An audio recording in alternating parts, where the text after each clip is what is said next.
Another Raw, another main event where nothing that happened up until the finish mattered because we had to have an angle and a run-in. And the rationalization, and I've heard it from promoters, bookers, wrestlers, is, well, did you hear the crowd at the end? They were happy to see X, Y, whoever showed up. In this case, Roman Reigns. I mean, there's a lot of stuff to talk about on the show, but that's recency bias. Just the pattern is there.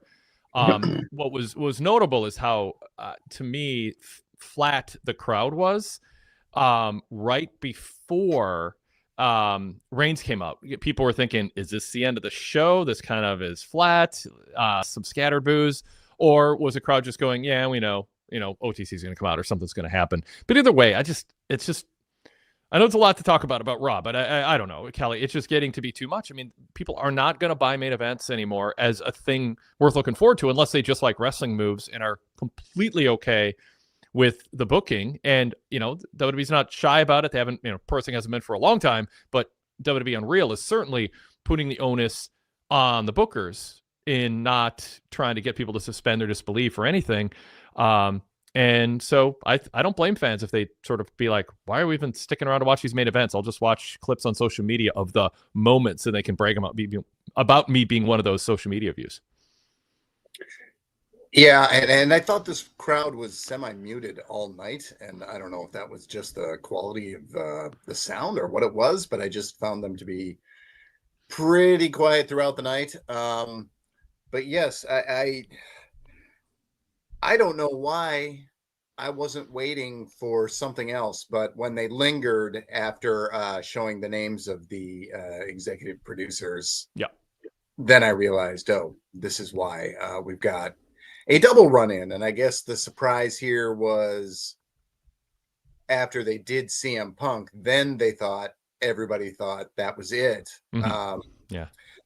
Yeah, I guess, what a ruse. What a twist. Yes, what a ruse. And I read what you wrote about the ruse, and it took away a lot of my talking points. Well, I haven't said that on the show yet, so yeah, okay. But I will say, shame on anyone listening to this who isn't thinking, oh, Kelly's gonna repeat what Wade wrote, because you should be reading my reports, everybody. PWTorch.com. My Raw reports are live. Things I don't cover here. Catch up on the show if you didn't see it. But anyway, no, I'm joking aside, Kelly. Go ahead. Yeah, it was. I don't know that I hadn't thought about it, but I guess I wouldn't say tune out for main events, but yeah, I watch semi-distracted, and I know that whatever happens, and granted, this was kind of a foregone conclusion anyway. LA Knight's not going to win the championship here in this match or anything like that. And I was just kind of turned off by the whole idea that part of the reason they gave him the match was he did beat Seth Rollins at Saturday night's main event. And I'm like, yeah, but you told us that Seth did that on purpose. Yeah. I mean, I guess, I mean, I'm not going to defend this, but I will say, I think the rationale is, Seth, you think you outsmarted us? We're outsmarting you. You lost on purpose.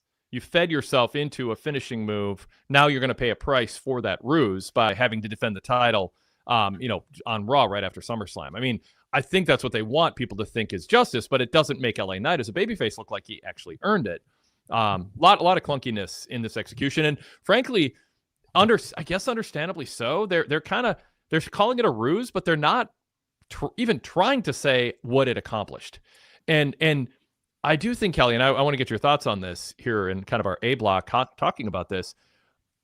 I don't think when they and I could be wrong, but I don't think when they devised the story, even if it hadn't gotten out that it was fake, if they had pulled it off better and John Pollock didn't report, I'd heard they're going to do this fake knee injury angle ahead of time, which, really unraveled things. Although LA Knight apparently didn't know. They played it up as if, or who was it that didn't know? Anyway, they played it up as if people hadn't found out. But they didn't try to claim that it gave Seth an advantage, which I think is a window into the notion that when they conjured up this idea, it didn't cross their mind that it should serve any purpose other than being a surprise for the fans. It wasn't important for it to actually, if this were all real, to give Seth an advantage. And I wrote in my report, they easily could have given Seth an advantage. Seth could have gone all the way to the ring, struggled to get in the ring on his crutches, and gotten in Punk's face and said what he said from the stage, which is, I wanted to get in your face and you wouldn't hit a cripple. You know, he can use some un-PC term to, you know, really try to get sympathy on himself and go, you wouldn't hit me on crutches. I know you got too much integrity, but I do want to tell you when my knee is better, I'm coming for you with this briefcase. And Punk, now the problem is word got out, so Punk would look naive doing this, but so maybe that's why they didn't do it. I might be giving them too much credit, but Punk could have just said, I'm done with you. I won the title. I'm going to go celebrate with the fans. And he looks at the fans, turns around, and starts walking out. And that's when Seth drops the crutches and quickly hits him with a briefcase. Now Seth had an advantage. Punk's guard was down. He's like, I don't got time for you. I only have time for the fans. And then there would have been an advantage, not entirely foreseeable, because Seth wouldn't know for sure Punk would turn his back to him.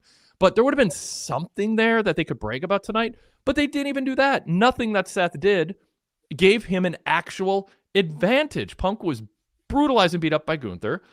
And Seth telegraphed that he was fine for a whole run down an aisle. So there was, but to their credit, they didn't brag that it gave an advantage. It simply was ruse for the sake of ruse, which is what they do. And it is such a window into the mentality that I talked about last week on this show. They've lost their way in terms of trying to tell a coherent narrative because they just want viral moments that they can brag about and things that fool the fans because they wish it was 1975 when promoters tricked fans more often thinking it was real. It's frustrating. And I hope this is a turning point for them. I don't even know why I think it would be, but like this blew up so bad and it was so clunky to try to even address or explain. Just get back to business, telling stories, stop trying to trick people, the fans. And if you are going to try to do a storyline where a heel gets an advantage, think it through better. So there's actually an advantage they gain from the ruse. Kelly.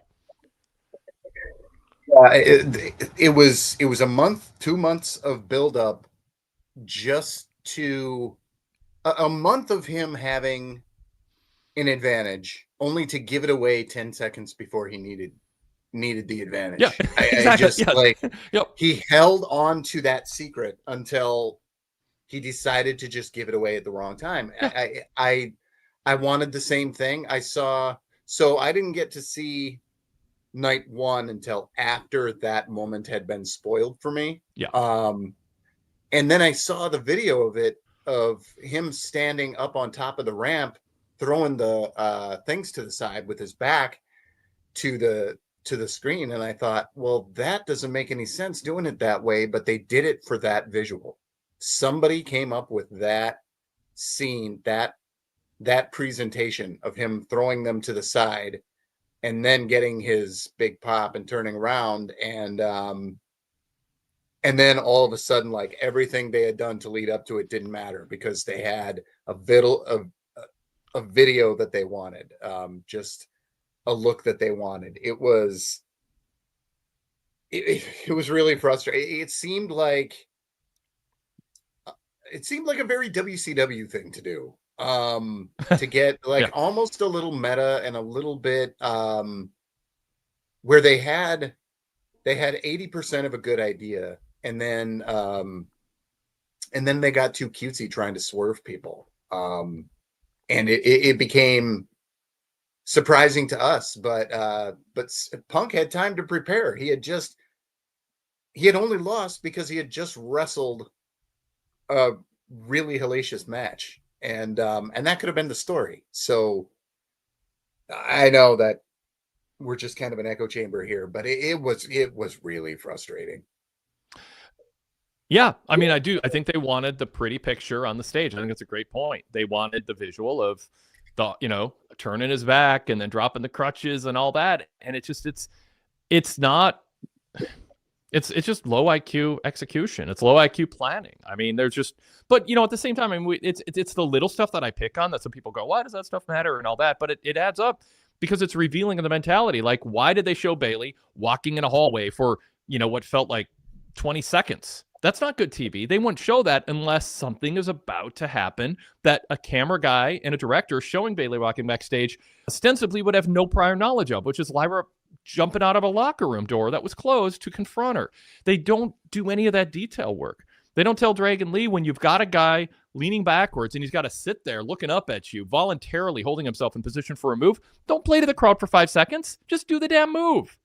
Play to the crowd after you succeed, not beforehand while the guy has to lay there on his back pretending he's struggling to do anything other than hold himself in position. Like, there's all these little detail things that are so easy to correct, and they don't. So it's no surprise that they would mess up something much bigger and end up looking foolish, spending all this time for the ruse of the century, which, I'm sorry, but I think a lot of people at home are going, to what ends, in so many words. They're thinking it was a ruse, but like, what's the point? They didn't make things, I'll say this, they didn't make things worse tonight, Kelly, by trying to claim it gave an advantage. I think they kind of were aware that it didn't, but I was waiting to see if they had some sort of rationalization or answer to make me like this more, and they didn't. I mean, LA Knight was the first one to bring it up, and he was sort of having to go, oh yeah, I won a match, but I guess I didn't really win, and he had to try to frame that as, but I technically pinned you, so I should get a title match. And I mean, I guess that at least accomplished setting up a main event, but what do Raw main events mean anymore? It means a bunch of moves that aren't going to lead to a finish until something else happens that's completely out of the realm. Yeah. Yeah, Kelly? I don't know. It's all just kind of, all the frustrations are just kind of molding together into one. There was stuff I liked about this show, but I do. Oh yeah, we'll get to all of it. I think that the big picture is, the problem is moments have taken over as being so big that everything serves the moment, everything serves the short, because it gives them the of a video. Yeah, it gives them the dopamine rush of social media. Like, oh, social media, that they get that instant gratification. It's why if you've got an apple in the fridge and a piece of cake sitting on the shelf, you're gonna eat the piece of cake because your brain learns that gives you the sugar rush. And an apple has fiber and it's whole food and it tastes good if you don't have cake around, but your body craves the quickest rush of dopamine. So anything heavily processed and sugary, you're going to eat before something natural. They don't want to wait for ticket sales to go up later or some number to come in that there's a trend upward that they can't really fully attribute to anything they did. So they abandon discipline and strategy and lessons learned over the decades running this business. And instead they just go, God, we could get a big social media kick, and boy, Nick Khan will be excited, and we can put a stat on television about how many people watch this, and they've lost their way. And I mean, they don't pay a price right away in a big way. This is something that will show up, in data, and people being less engaged. It just makes it harder to tell stories. I mean, that's why the beatdown at the end, maybe it was miking of the crowd or who knows what, but I mean, they weren't super worried about Punk and LA Knight getting beat up. They're just kind of watching, going, okay, well, another screwy main event without a finish, and I guess something else will probably happen here. But they weren't outraged, because why would anyone buy into anything they do? Because WWE doesn't in any way try to get people to buy in. They just are telling stories, but they're telling stories in a way where there's no immersion. And it's, there's a lot of cool stuff in the show we'll talk about, but I mean, the main event angle should make sense, and it doesn't, and it's not a surprise because they don't do the little things all that well either. Production-wise, they're great, but booking-wise, they're not even thinking like a wrestling promoter anymore. Not successful ones. Yeah, I would like to hear the rationale. Is it might it actually be worth sacrificing the show and coherence in order to get those, are the numbers they do on social media so valuable and so strong that it actually makes sense to sacrifice the show for the sake of these moments being easily digestible 10-second moments? Mm-hmm. And maybe it is, but if it is, then I would still say, God, you can have both. You can do the moments and still do these things right in the moment on TV. So stop thinking about the social media and working back from there. Think of the booking first, and then say, okay, how do we get a great social media moment out of this for the people who just want to watch, literally just this generation that wants to watch 1 minute of the show, and that's good enough for them. Don't start with them. Serve them last. Yep. All right. Let's pause and introduce ourselves in the show, and then we'll get back to a few chat room comments on this and other segments on the show because there were other segments. This is a Wade Keller Pro Wrestling Post Show for Monday, August 4th, 2025. I'm Wade Keller, host of the show, editor, publisher, and founder of the Pro Wrestling Torch Weekly newsletter and the website PWTorch.com, which, by the way, includes my and Brandon LeClaire's reports on SummerSlam Night 1 and 2. So check it out on PWTorch.com. VIP members get to go to an ad-free website with bonus content, PWTorchVIP.com. We welcome you to become a VIP member and enjoy all the benefits. PWTorch.com/GoVIP lays out all the benefits, more 3.5 decades plus of archives of Pro Wrestling Torch newsletters, Torch Talk interviews transcribed and audio versions of some of the biggest newsmakers and influential people in wrestling history, and also access to over 2 decades of podcasts and hundreds of retro radio shows from the 90s. New content every day that's VIP exclusive, along with our VIP Vault, featuring our shows from 18 years ago this week, covering whatever was going on that week. And for the last month, we've been covering the Chris Benoit family tragedy. Also, a bunch of exclusive Hulk Hogan podcasts over the past week and a half.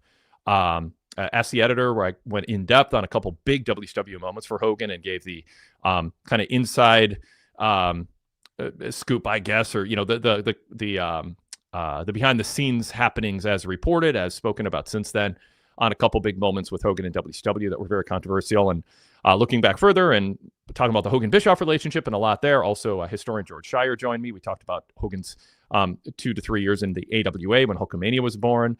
Also, talked to someone about Hogan's merchandise and marketing of memorabilia. Oh, that was Kelly Wells. Today, we spent well over an hour going into it. It was a really interesting discussion. I learned a lot from you, Kelly, in that discussion on Hogan merchandise and memorabilia and its value and whether it goes up or down based on things Hogan has done, including after his death. So all kinds of great benefits when you're a VIP member, and it is how we are able to do what we do. That is primarily how we do what we do. So if you enjoy our shows and you are watching our free content, thank you. That is enough.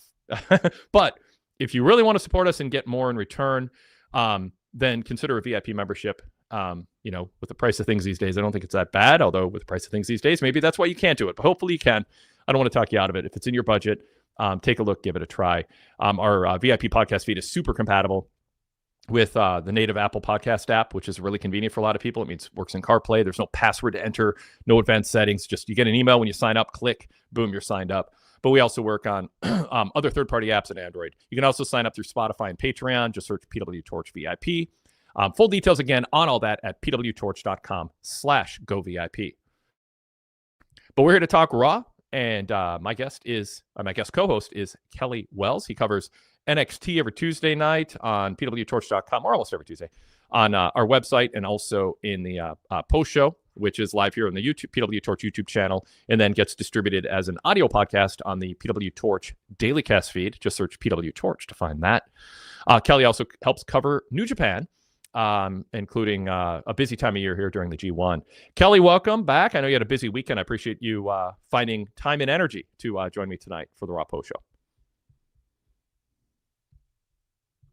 Hours right before Raw. I have not slept 3 hours during a day for a very long time, but I was at the National Card Show. Thank you, good fellow in the chat, for saying that I hope I had fun. I did. Almost everybody in my 6-person crew got sick. One guy brought it to all of us, and then all of us ended up kind of getting it. So I'm like fighting a thing, but there are 3 guys from our group who, if they were on the podcast, you wouldn't understand a thing they were saying. Wow. Despite this, it was 75% better than the best show we have ever had as a company. It was awesome, ludicrous the amount of money we made. It is a blast. I would say go to the National if you can make it. It's in Chicago the next 2 years, so lots of fun there. Lots of people asking me for WWE boxes and merchandise, but didn't have any to give them because it's been selling too well at the shop.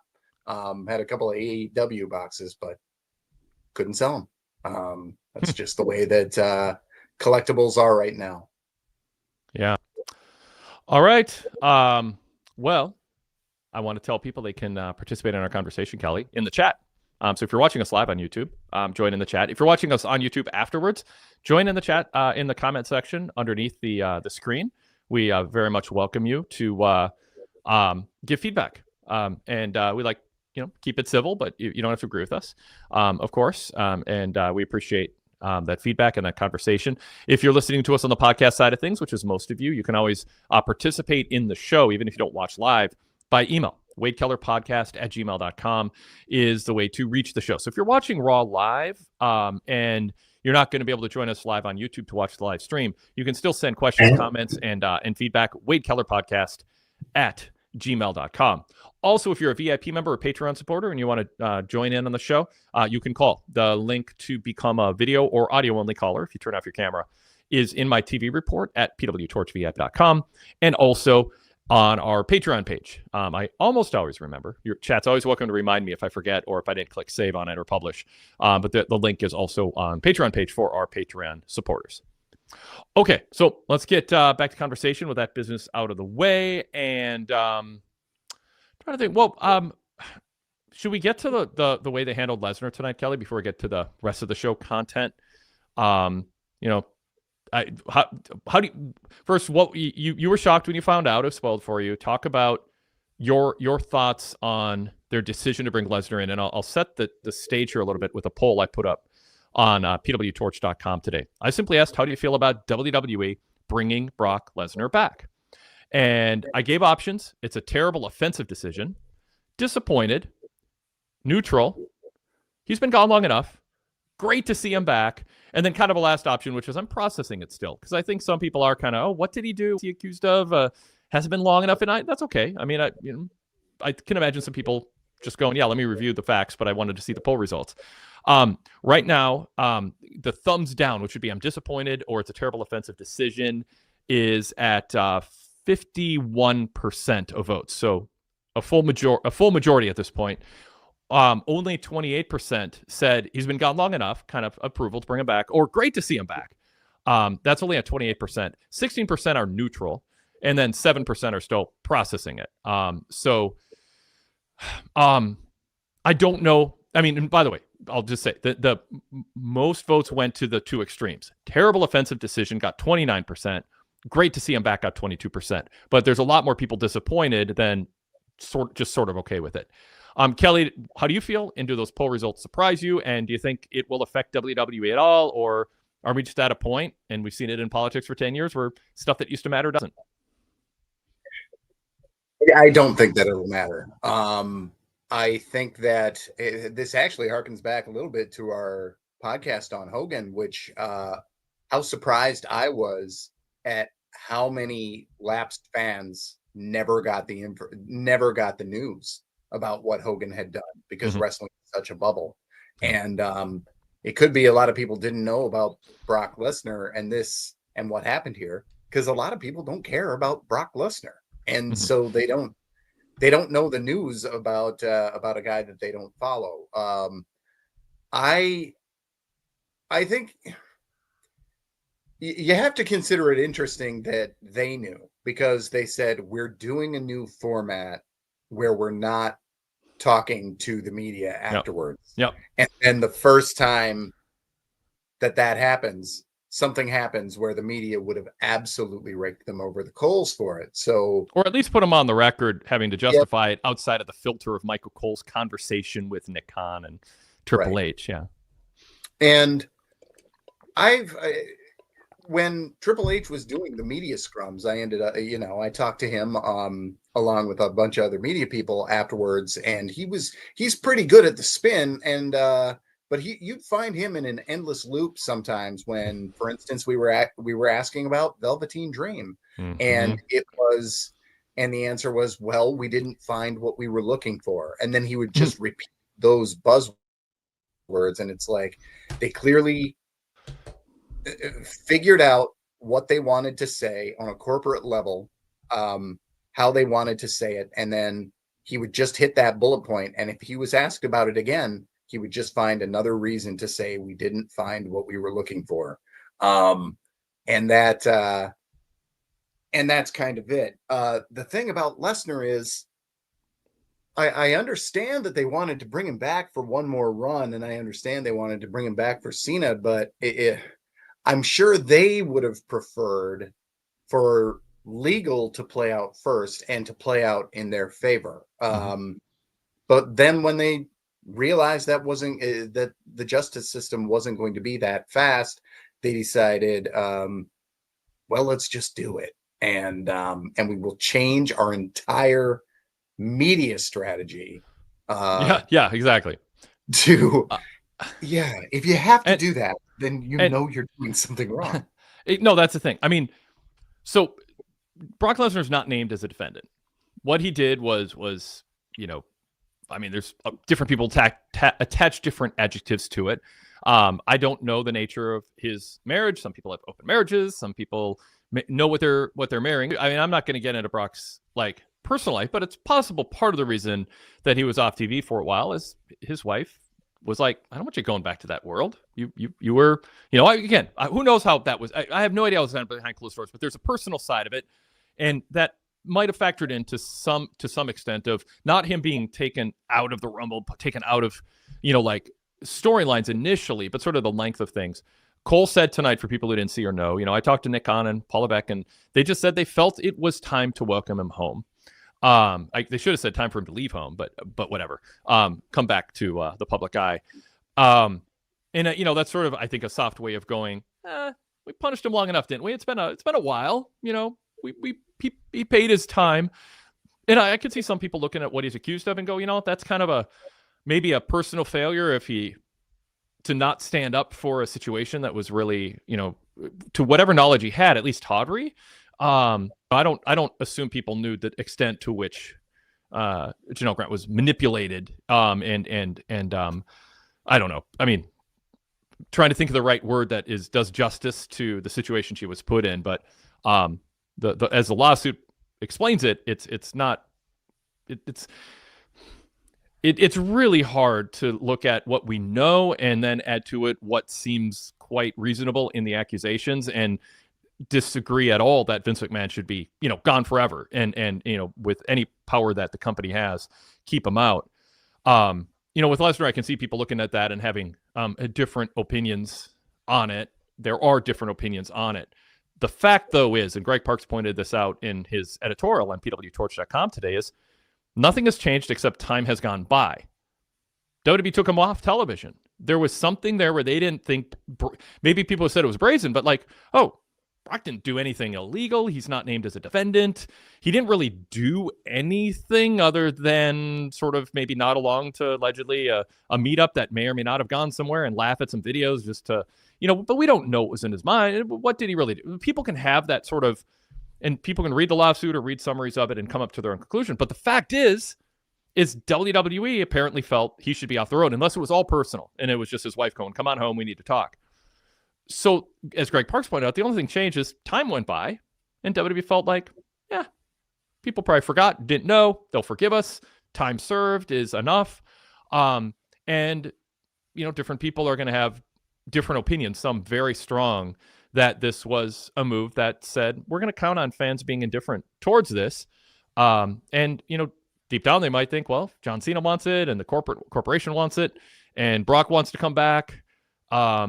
Realistically, as you said, Kelly, the lay of the land right now isn't one where public figures who people find charismatic necessarily have to pay much of a price for scandals that would have knocked them out of action longer than Brock's been out of the public eye. Yeah, I think the gamble they're taking is that the actual legal part of this won't end up with a lot of bad press for him. It could be that he doesn't get mentioned a lot at all. It could be that, there's a possibility that he ends up looking almost sympathetic and just another victim of the McMahon machine. But there's a really big chance that he ends up looking really bad, even if he's not named. So I guess they're taking the gamble that he's not going to end up looking bad. And it could be that by the time, I guess they might be thinking, hey, this trial really won't be happening until his run here is done. So none of it's going to matter. But I don't know. It'll be interesting what people think in retrospect, depending on what comes out of, if he ends up being a major player in those proceedings at all. Because I have no idea. We don't know how much I the think, defense mentioned him. Yeah, and I think it's possible WWE said, you know what, Brock doesn't look great here, but he's not named as a defendant. There's nothing illegal.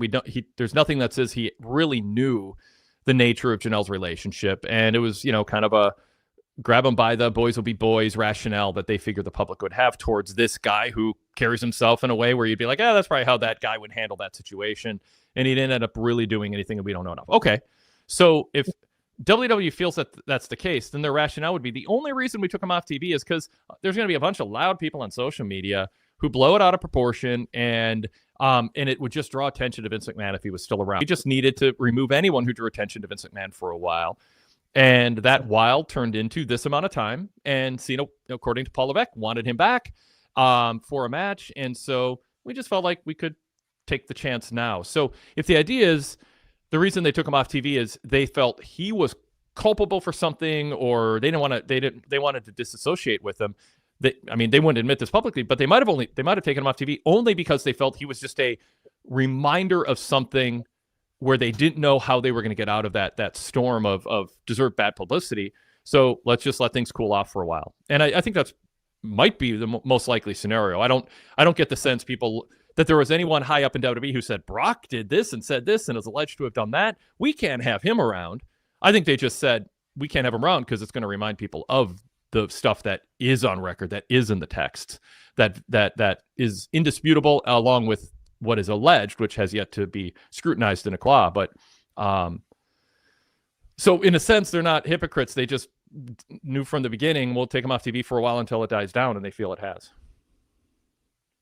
Very many things I've been wondering is if they would have been better off ending night 1 this way and then night 2 with the Seth Rollins thing, and if they could have gotten away with the short memory and the churn of the media cycle. Just one of the many things I've thought about here that maybe they should have done, and perhaps they thought about. I don't know. I think that they think that they're bulletproof, and they might be right. I don't know that they're not. I don't know that enough people care. Yeah, they're bulletproof in the sense that they weigh the business side of it. Are we going to gain more from Brock Lesnar coming back, the OMG shock moment, the social media buzz, perhaps increased viewership on Netflix and USA Network? Maybe there's some heat on them from the networks going, hey, we thought you'd be doing better numbers now. What's going on? And so they're like, well, okay, there's that. But then on the downside, oh boy, this is going to bring up this issue again. But you know what? Vince isn't around. Lesnar's not a defendant. We'll insulate Levesque from any stumbles by not doing immediate Q&A. Those were lame anyway, and people didn't like him anymore. And so they just waited and said, you know what? Yeah, we're going to lose some business because of it. Some people are mad. It's going to be the break point for them. Especially stacked on top of, the coziness of the McMahons and the current White House, and people politically who see that as feckless or an alliance that they aren't proud of, and they don't want to support that company anymore. Whatever the range of emotions is on that. But then they just go, we're going to get more business out of Brock from people who don't care. They just want their entertainment. Then we're going to lose. And I don't think Brock would be back if they didn't think they'd get more money out of it than they're going to lose from customers who are frustrated. Yeah, and I think that's where I landed on trying to process the whole thing. I think that, yeah, I'm sorry. It's just the same thing you said. I think that they think they can make enough money that it doesn't matter. Yeah. Mike Steff in the chat says, WWE's arrogance is going to catch up with them sooner than later. I personally think this year, creatively speaking, is akin to the reign of terror from 2002 to 2003. There's no end to Mr. Levesque's quest.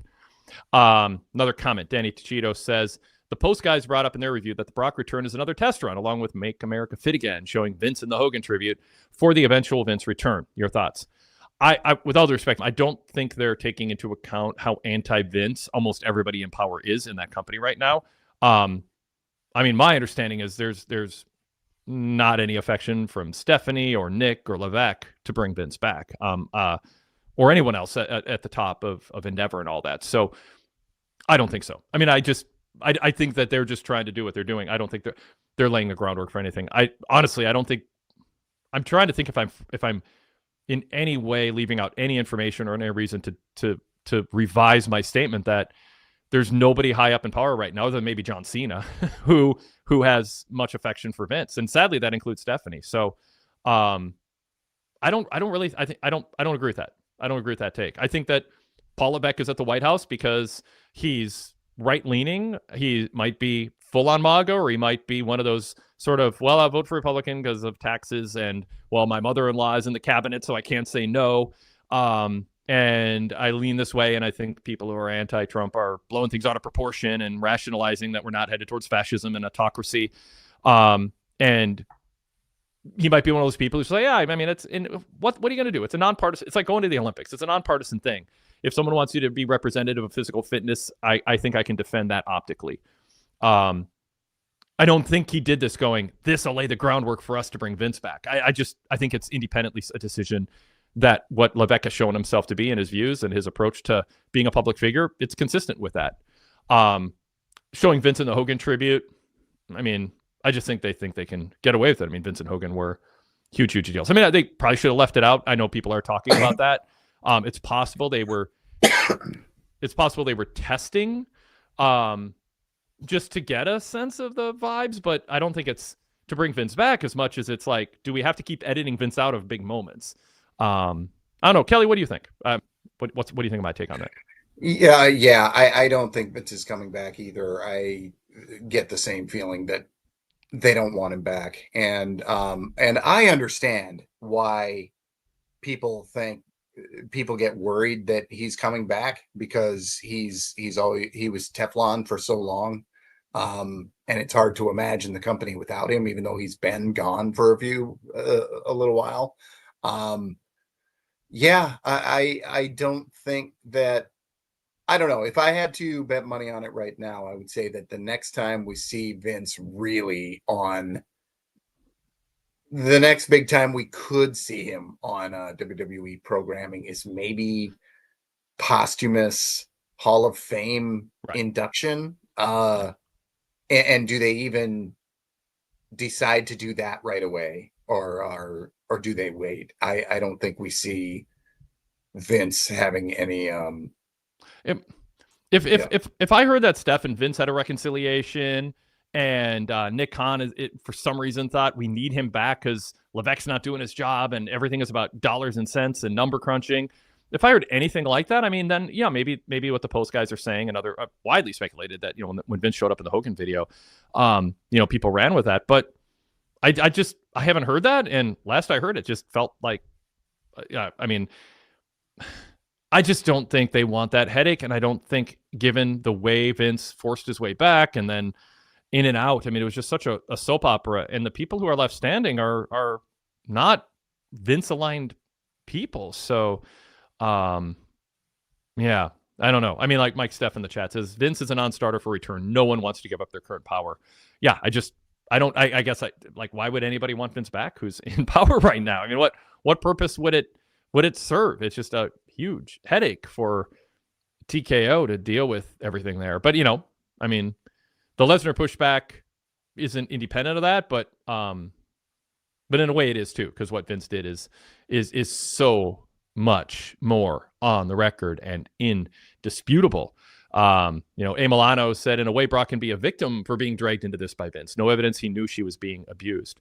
I mean, victim is quite, I wouldn't use that word. I'd save that word for, you know, Epstein girls who were you know, the Predator went after with help of Maxine more than I would Jelaine. I haven't had to say her name out loud. Everyone says it differently. Jelaine, who just got moved to a cushy prison. You know, like, I mean, the trail of connections here is so to WWE. It's just so distasteful, and I get why people, including me, watch it and are just like, why do you have to bring politics into this? Just, you know, have Paul Levesque politely say no.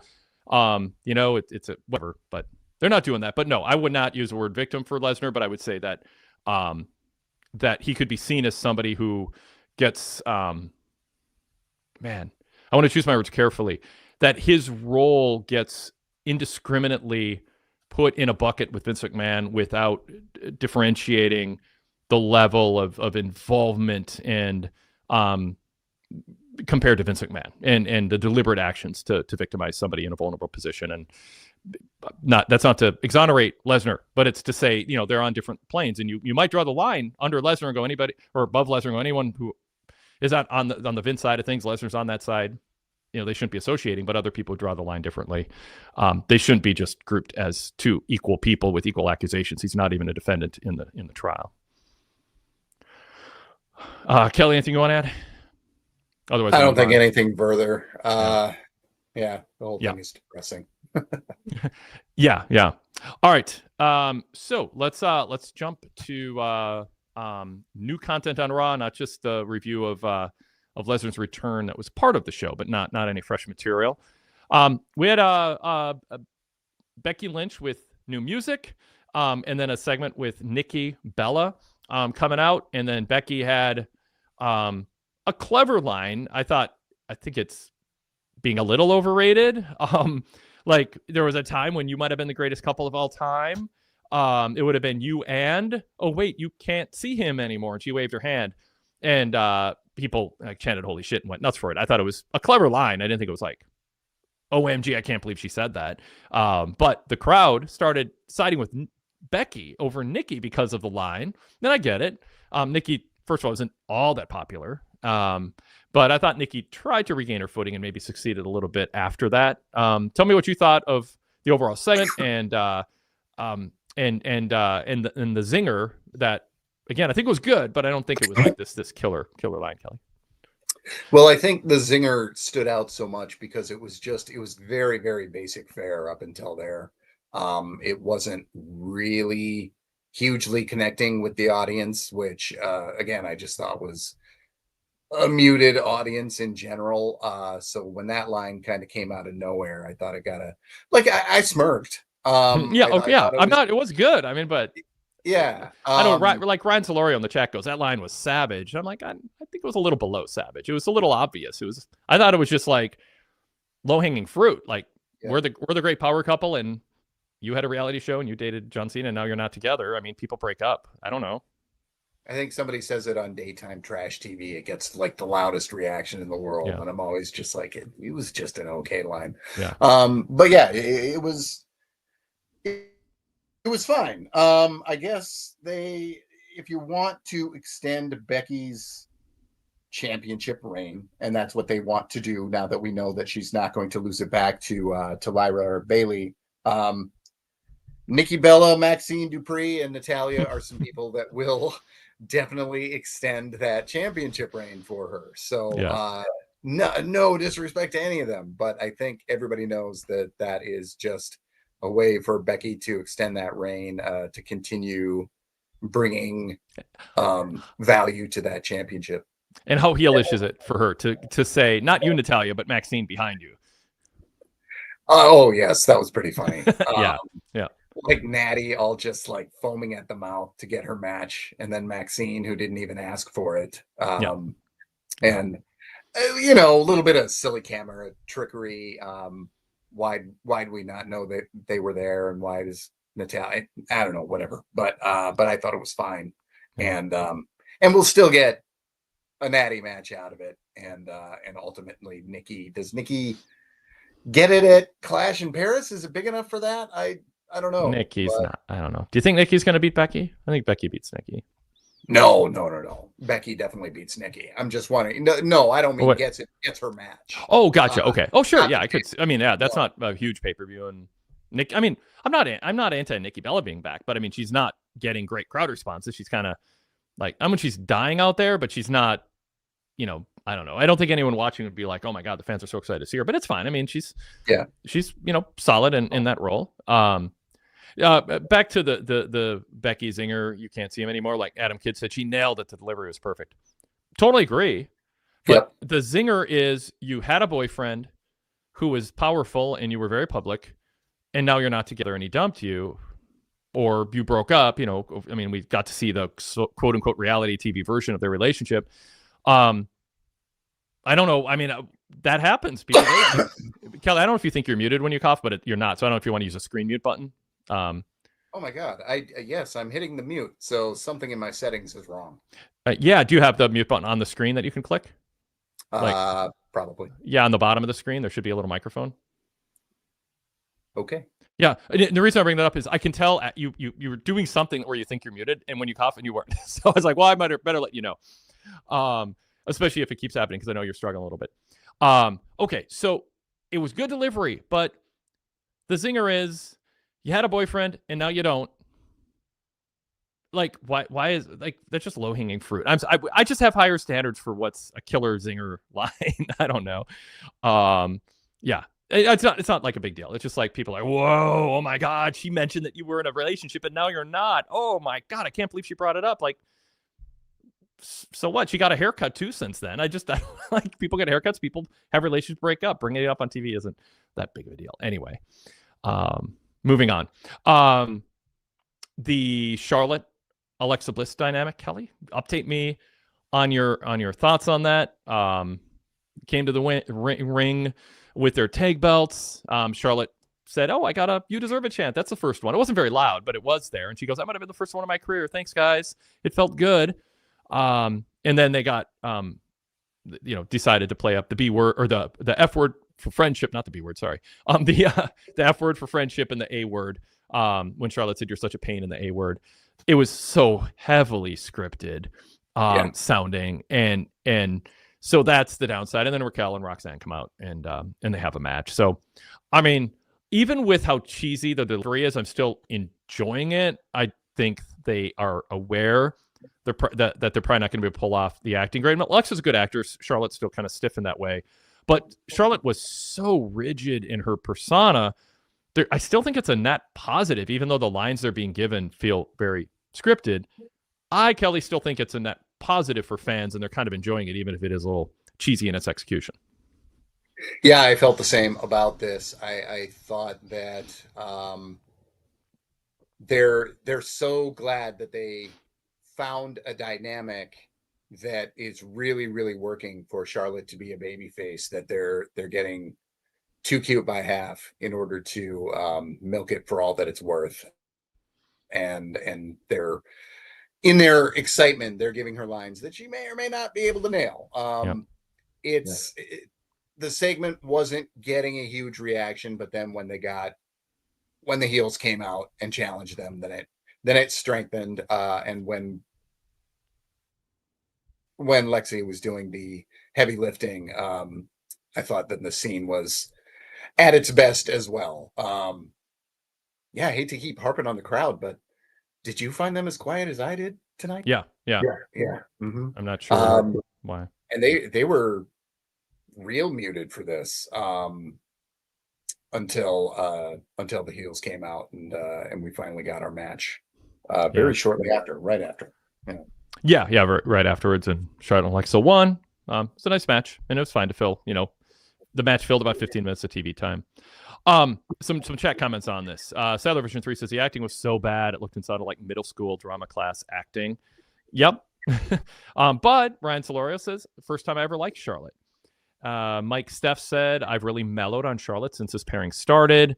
And let's see. I don't know. I guess those are kind of the key comments on that. So, I mean, the bottom line is I think people are mellowing on Charlotte over this, Kelly. I mean, it's just she was in a position where it was bothering her. The crowd reactions were bothering her. I think it's smart to turn her babyface. And, from the beginning, it looked like this could go two directions. And if the report is true, I don't know independently if originally she was going to turn on Bliss, if they changed their mind. I think they went with the better of two obvious options from the beginning. That, I thought this was a scenario setting up a good path for Charlotte to work with Bliss and kind of rehab her in the eyes of the fans. And I think they chose the right path so far, even if, it's kind of middle school drama acting. And I think Charlotte will come out of this better. I thought the WWE Unreal clip of Charlotte too was nice. You know, it just showed her out of her makeup, being a person. I think that's one of my arguments for a lot of wrestlers. Made it about Bianca Belair. I think there's some wrestlers who shouldn't show who they really are. I think if you're a babyface and you have a kind of a cartoonish persona, it's if you are more charismatic and likable when you drop the cartoonish thing that you think you have to be as a pro wrestler. I'm doing a lot of air quotes today. I'll stop that. If you're to my podcast listening audience, you haven't been bothered by it, but even I'm annoyed by it. But the if you're a babyface, drop the cartoony. I have to be a cartoon character because I'm a pro wrestler and that's what we do, and just be more natural. And I think it is part of what's working for Charlotte. And I thought the clip they showed is part of that. And I think she'll be better off for it. And I'm glad they made the call that they did. Yeah, I too thought this might be headed for, and I thought that would have been the more boring option just because Charlotte she'd returned a heel. So what would have been the point to other than the ruse to do that to us? So I think that, yeah, I'll go with net positive too, even though Charlotte's always going to be Charlotte on the mic, and I don't think that anything is going to change that. But I think I disagree in that I don't think she's saying that I am the queen, and like she doesn't have this artificially deep voice with this just sort of staccato rhythm to her that just felt repetitive and frankly just kind of boring. I think she feels like Ashley now. I mean, there's just a person there. She's not where she needs to be or ideally would be. I totally agree with that, Kelly. But I think I am optimistic that she will get better as she continues to get some reps and moves and gets more comfortable showing herself and not thinking she has to recite the lines in a half staccato. Is staccato the right word for that? Half stiff kind of way. I guess I'm naive to think that she'll get even better, but I think she's kind of loosening up for real. And I think if she moves more into a comfort zone, she might actually connect even more as time goes on. But, we won't know until she gets more reps. I understand being pessimistic or cynical about my optimism. I hope that that's true. I really do. Eric Moy's on my side in the chat. I disagree, Kelly. I think Charlotte can improve and needs more character work like she's doing now. I hope that's right. Yeah. I think that I'm soured because as an actor who went through a lot of acting classes and saw a lot of people who got a lot of reps and did not get better, that I'm possibly have the life experience that makes me a little bit cynical. But it's true. She'll be in territory character-wise that she's never really been in. And if that character is more her bringing Ashley to Charlotte than trying to go to Charlotte, I said that the same way twice, but you know what I mean? Bringing more of Ashley to Charlotte, then maybe that'll in time she'll figure out how to strike that balance. Yeah.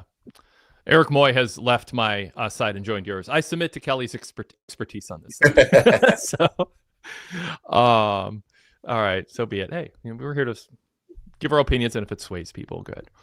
Sure. I'm not rooting against her. I was rooting against her character portrayal before this. I'm not rooting against this working for her now. I think that they're moving in a good direction. By the way, I think a lot of people are who are rooting for Charlotte right now, and that's actually really cool to see. Because so many people have just been virulently anti-Charlotte since the beginning. So that's where the net positive comes in, is so many people just organically want this person to succeed now. Yeah. Yep. Very good. I will say one thing, and this is something I talk about, like going a little extra to make things a little more realistic. The Sammy segment, the backstage interview with Jackie Redmond, they're in a parking garage. I'm like, well, first of all, why are you in a parking garage? All the other interviews are somewhere else. So they're like kind of to tell there. And they were there because Sheamus and Rusev are brawling nonstop all over the building, and we need a new setting for it. But the biggest issue, and this is not a new thing, and it's not just WWE, but Sammy ignored that fight for didn't know what was happening, we're to believe, until they were in the camera view. And I'm sorry, they were really loud when they were in camera view. So does a microphone have a 3-foot limit and doesn't pick up a bunch of people fighting each other, or two people fighting each other, and a bunch of executives yelling, "Stop! Stop! Stop!" All that's ostensibly going on off camera because they didn't come through a door suddenly. They were in a big parking garage, and the camera panned over. Clearly, there was room where Sammy would have turned his head and go, "Geez, like," and why don't they just tell him, "Sammy, we're gonna brawl into the building. You're gonna like notice it because of course you would, and we're professionals here. We're not amateurs producing this stuff. So look over and see them. They can still bump into you. You know, you don't have to run like like you're scared, and they can bump into you, but like react in a way that's natural." This whole thing that the world doesn't exist until it's on camera is so just amateur hour. And WWE does it in so many, like the Bailey walking through the hallway. Why are we showing Bailey for this long time walking? There's no reason for it. Oh, because it's preordained that this is happening. That's just not a good presentation of a show. Every other scripted show tries to make things realistic, Kelly. WWE, it's like it doesn't cross their mind that might make the show more immersive and just make them seem a little more professional. And it adds up. And again, I think it's a little nitpick, like on this Sammy thing, but it's another example of how easily fixable it is. That if they just had somebody who noticed this stuff and said, "Let's just make this a little more realistic," everything just feels like more believable as you watch the show. And the company has done this forever. I often go back to, there's an interview, just a kayfabe interview that they were doing with Owen Hart, and a Bret Hart Razor Ramon feud was brewing. And as Owen's talking, Razor runs into the scene and clotheslines him through the chair that he's in, and I'm like, forget peripheral vision. And Owen can't see in what's in front of his eyes. Like, why didn't he see Razor Ramon running to him? And I just think they think enough people won't care, and maybe they don't. Well, no, enough people in America who remembers this, but I am not claiming people care. What I'm claiming is on a certain level, it does register. It's nobody's watching that going, "Oh God, that was so fake. Sammy would have heard them." I think what happens is the show just feels like a bad play, and I know that's not what WWE's going for. I think if this got pointed out to them, they'd be like, "Oh yeah, that's easy. That's super easy to fix.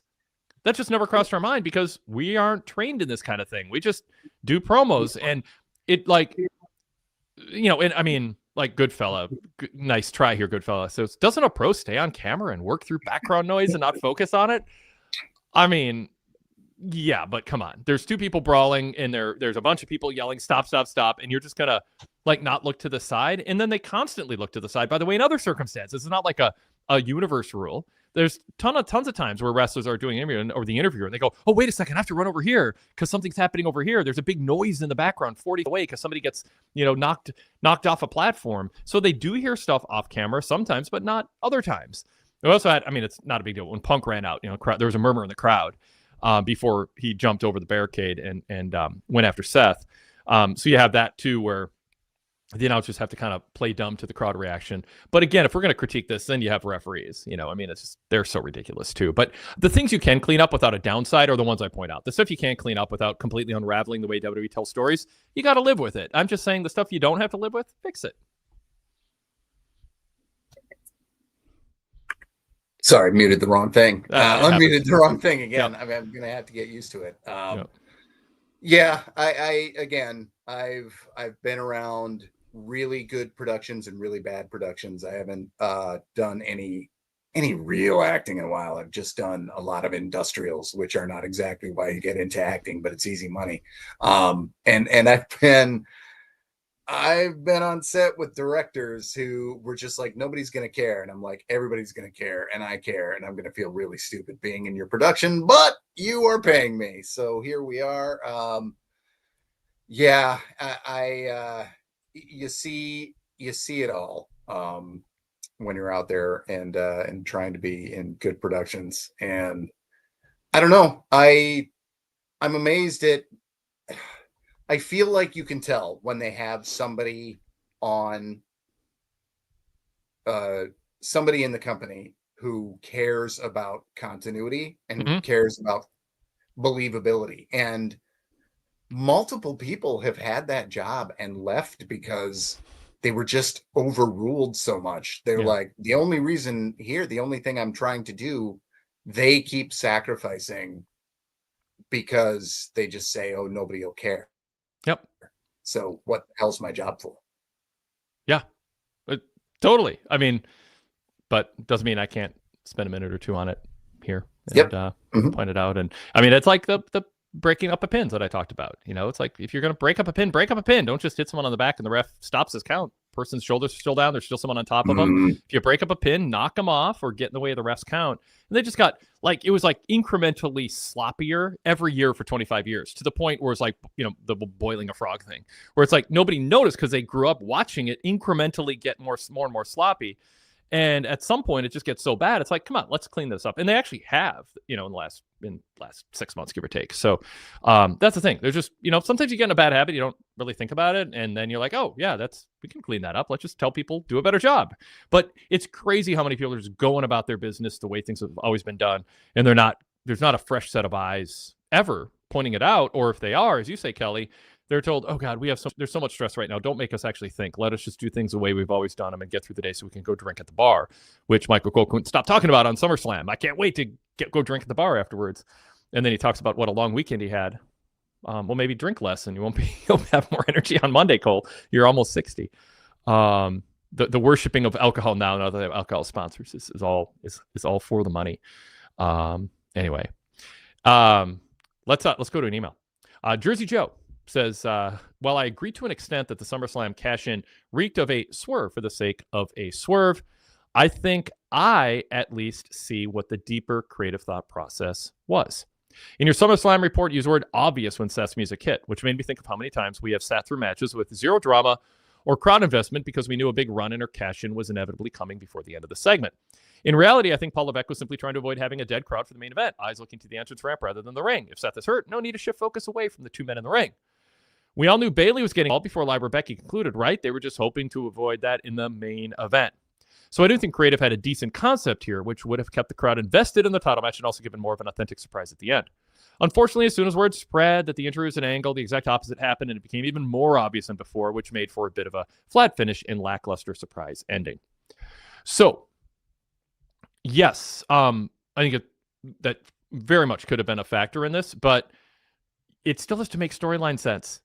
It doesn't make Seth Rollins and Paul Heyman, and it's like I don't know where Joe's head is at when he emails this in terms of thinking like, oh, it's all about like, it's not about narrative structure being logical. It's about managing a crowd response. Like, you still have to have a storyline foundation for it. And people just like so remove themselves from it because everyone's so open about, oh, it's all a work. So realism doesn't matter and storytelling integrity doesn't matter and constitutions of character doesn't matter and logic doesn't matter. It's just managing crowd pops and viral moments. And if you kind of get sucked into that mindset vortex, then you might go, oh, I see why they did that. But why would Seth do it? What is the reason Seth and Heyman go, oh, because we don't want the crowd disinvested in a Punk Gunther match? Like, that's not, Seth and Heyman don't care about how the crowd reacts to Seth and Gunther. That's not their character's mindset. And everything has to filter through, would these characters naturally act this way if this were real? I mean, I think that is a profound concept, Kelly, for, sadly, Paul Levesque, who's an old school guy, Nick Khan, who, just, it's a casual fun thing, a bunch of young wrestlers who don't even know the concept of like, oh yeah, you should run everything you do through a filter of, would this make sense if this were real? Because they just have this default mode. It's not real, so who cares? It's like, well, then why make moves look real? Why sell moves? Why pick camera angles that hide when light is shown, when a move isn't there? Why not just replay? Because you want it to be real. You don't want to highlight when it doesn't look real. Yet there's all these things they voluntarily do that make no sense. And I just think as a policy, you should find a different way to get a crowd involved. And maybe that's more of a long-term deal, Kelly, and not then making the problem even worse by having yet another run-in on Raw during the main event. And I think wrestling wants to be taken seriously, like just because, or at least not taken, I don't know about seriously, that's a strong word, but it wants to be they want to be respected for what they're proud of. Yeah, respected as an art form because it's just another fictional narrative. And God knows I've protected, like I've defended wrestling a million times from people who say like it's totally fake. I'm like, it's just a fictional narrative. But like anybody in movies or TV, they would not think of not asking the question, is this realistic enough? Would this really happen in this world? I mean, there are bad directors, but I mean, filtering through that isn't even considered an option unless you're doing absurdity. Yep. So why, if you're so accepted to be, it's so desperate to be accepted as an art form, just like any other, just telling stories, why not start with the very bare minimum, which is that? And there's so many people who just don't want to hold WWE or any promoter to that very low standard of just do the easy things to make it a more immersive experience. And because, again, it's all about viral moments and fans know, so why should we bother? And again, when I say fans know, so why bother? I think I'm giving them too much credit. I just think that is not their area of specialty, and they're insulated from that, anyone bringing it up. And if anyone does, it just gets in the way of getting through the day. And I think that's what we're seeing. And also, they just think they don't pay a price for it. But maybe pride, especially because it's free. Like, I'm not saying cut back, like cancel SmackDown. I'm not saying like do anything drastic. Just clean some stuff up. You know, Vince McMahon 20 some years ago, or is it 30 some years ago? No, 20 some years ago, had like started showing tapes, or, you know, I think it probably was tapes of matches and having wrestlers gather and critiquing. And Paul Levesque and Shawn Michaels took heat because he usually used them as the example of how to do things. But he was like, you know, having sessions, and we reported on PWTorch newsletter. You can read the back issues 20 some years ago. They were doing, you know, tape review sessions like NFL after, you know, the day after a loss or a win, they review tape. They do tape sessions. They go tell wrestlers, this is what you need to be doing more of and less of this. It has been done. They realize sometimes things get so bad that they fix things for a little while. And it's something I harped on. And then shortly thereafter, they did it. They told referees at house shows, not on TV and not in title matches, but at house shows in all circumstances other than title matches, if a wrestler doesn't lift his shoulder after a 2 count, count 3, and we'll end the match. I don't care if it's 2 minutes in, or they wouldn't do it in main events or for title matches, but they were like, we need to get wrestlers to understand you need to lift your freaking shoulder. Don't just flail your legs. Actually try to get out of a pin. Don't just think it's scripted for me not to lose, so therefore I'll just kick out, but my shoulder's still down and the wrestler's still on me. And if you don't keep track of the count and your shoulders are still down because you think they're on 2, or you think they're on 1 when they're really on 2, we're going to count the pin. Stay awake. Be alert. And lift your damn shoulder. And they had a policy for a little while where referees were instructed, count the 3 count if wrestlers don't lift their shoulder. So it's not like this hasn't been on the radar and been done before. WWE has addressed this, and they've probably done it at times I haven't heard about too. But obviously, when you have Dragon Lee standing on the top rope and Dom's hanging, you know, doing a upper body sit-up, an abdominal sit-up, waiting to get stomped, and Lee just stops and looks at the crowd to rally them for 3-4 seconds, and it's so bad, Corey Graves even acknowledges it afterwards, and says, yeah, you get a little lost in the crowd adulation. I mean, like how many weeks in a row does it have to happen? Usually with luchadors, because it's more of a lucha style thing. Built into the culture of that presentation. But let's have a quick session. Go stop it. If you're in the middle of offense, act like you want to win the match, not get a crowd response, because your character wants to win. You're not getting paid based on the crowd response. No, in reality you are, but the story we're telling is that you want to win. So anyway, I'm harping on something that I point out before, but it keeps happening, and I don't know. And I do think I think it leads to bad stuff like this Seth thing. I do think it made its way all the way to the top, Kelly. Yeah, and it's nothing to be ashamed of that's going to happen every now and then. That's something you're working so much on the big things that you forget a fundamental. Like, no company is going to be immune to that. I find it interesting, even New Japan, which I watch every show of, and I think of them as so disciplined. They'll go through eras of people with bad kickouts. What is it right now? Right now they're doing a lot of spots in the tag matches that are broken up by like piles falling onto the pin. Yep. And it's not necessarily breaking up the pin, but they're stopping the count. Because there's more people there. Yeah, but the Viking Raiders, remember when their pin was? Sure. There's a cover, Ivar covers, and then Eric stands on top and presses down on him. And it was like, no, that's an illegal double team. Like, you can't have 2 people pinning somebody. And then they stopped doing it after a few weeks because it was so dumb. Like, yes, that's, it's the thing about the artistry of Seth. oh, Seth's standing with his crutches and he's leaving, but no, he's not. He drops the crutches, and it's all about the artistry. They thought, oh, the Viking Raiders striking a pose during a pin. And like, it blows my mind that there isn't anybody there going, and this is about being a traditionalist. It's about doing just what makes sense if pro wrestling invented last week. We can't have two wrestlers in the ring unless it's legal. Why would the ref count that pin? But then throughout a match, order a second wrestler out of the ring otherwise. Oh, you can't be in here. It's only one-on-one. Get out of the ring. That's constant distractions to tell their story. But when it's time for the pin, let the Viking Raiders stack two people on top. So, yeah, I mean, it just, people want to do things because they look cool, and they lose sight of the first obligation isn't entertainment, because ironically, it becomes less entertaining when it's so obviously artistry over realism. Yeah, and you know that they have to tell the referee, oh, hey, this is where you have to ignore this rule that you do all the time. Yep. And if you find yourself telling a referee you have to break a rule for the sake of their pin, then maybe you shouldn't be doing it. Yeah, just come up with a new thing. Exactly. Yeah. There's many ways to tell a story. It does not have to include driving over the median and crashing over some signposts of logic in order to get to the goal. Just find a way to tell the story a different way. It's not that big of a deal.